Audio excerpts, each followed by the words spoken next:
Hi guys, welcome to another audio video elaborating 2 Corinthians 12 of the King James Version Bible, and it reads, "It is not expedient for me doubtless to glory.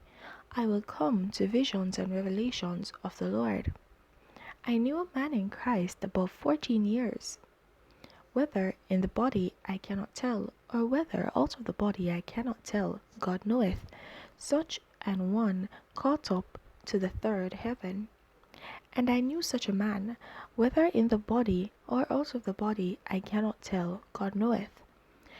How that he was caught up into paradise, and heard unspeakable words, which it is not lawful for a man to utter. Of such an one will I glory, yet of myself I will not glory, but in mine infirmities. For though I would desire to glory, I shall not be a fool, for I will say the truth. But now I forbear, lest any man should think of me above that which he seeth me to be, or that he heareth of me. And lest I should be exalted above measure through the abundance of the revelations, there was given to me a thorn in the flesh, the messenger of Satan to buffet me, lest I should be exalted above measure. For this thing I besought the Lord thrice, that it might depart from me. And he said unto me, My grace is sufficient for thee, for my strength is made perfect in weakness. Most gladly therefore will I rather glory in my infirmities, than that the power of Christ may rest upon me. Therefore I take pleasure in infirmities, in reproaches, in necessities, in persecutions, in distresses, for Christ's sake. For when I am weak, then am I strong. I am become a fool in glorying. Ye have compelled me, for I ought to have been commended of you. For in nothing am I behind the very chiefest apostles, though I be nothing. Truly the signs of an apostle were wrought among you in all patience, in signs and wonders, and mighty deeds. For what is it wherein ye were inferior to other churches, except it be that I myself was not burdensome to you? Forgive me this wrong. Behold, the third time I am ready to come to you, and I will not be burdensome to you. For I seek not yours, but you.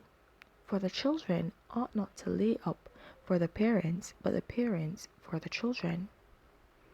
And I will very gladly spend and be spent for you, though the more abundantly I love you, the less I be loved. But be it so, I did not burden you, nevertheless, being crafty, I caught you with guile. Did I make a gain of you by any of them whom I sent unto you? I desired Titus, and with him I sent a brother. Did Titus make a gain of you? Walked we not in the same spirit? Walked we not in the same steps?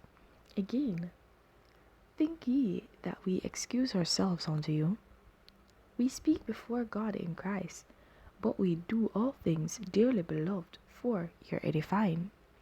For I fear lest, when I come, that I shall not find you such as I would, and that I shall be found unto you as such as ye would not, lest there be debates, envyings, wraths, strifes, backbitings, whisperings, swellings, tumults, and lest, when I come again, my God will humble me among you, and that I shall bewail many which have sinned already, and have not repented of the uncleanness and fornication and lasciviousness which they have committed."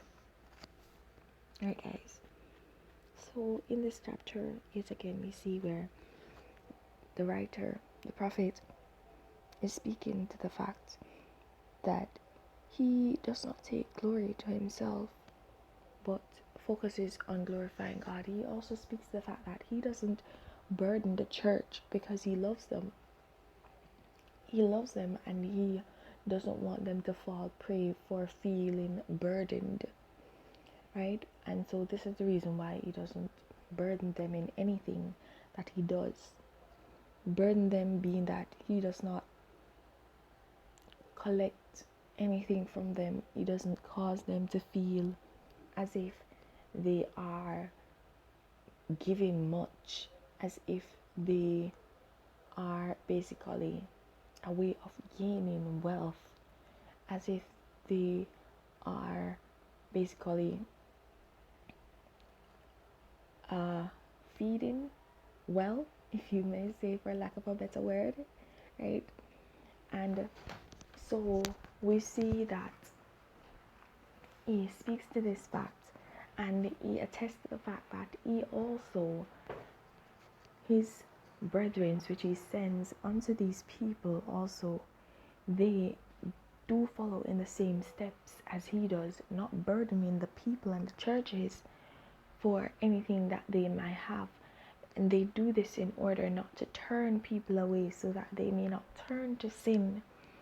And we see that this also shows his love for the people. And in everything that he does, he thinks of the effect it will have on the people of God within the region. That shows true love, right? So we are encouraged by this to walk in the Spirit, to humble ourselves in Christ, and as I said in the earlier video, to be weak and succumb.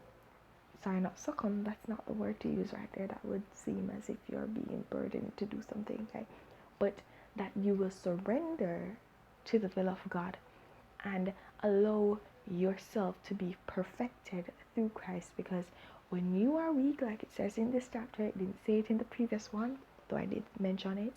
When you are weak, God is made perfect. His strength is made perfect, and he himself will comfort you, right? And we see where it speaks of a time where he had felt weak and vulnerable, and the Lord made him aware that it is in his vulnerabilities that God is able to perfect whatever he's doing in his life. And we ought to take that word for ourselves, because at times we seek to exalt ourselves above the will of God, above the knowledge of God. And so we need to remember these things, that in order for us to be used by God in to achieve perfection in the will of God, then we need to totally surrender to God's will, and we need to be basically made small so that he will be glorified, right?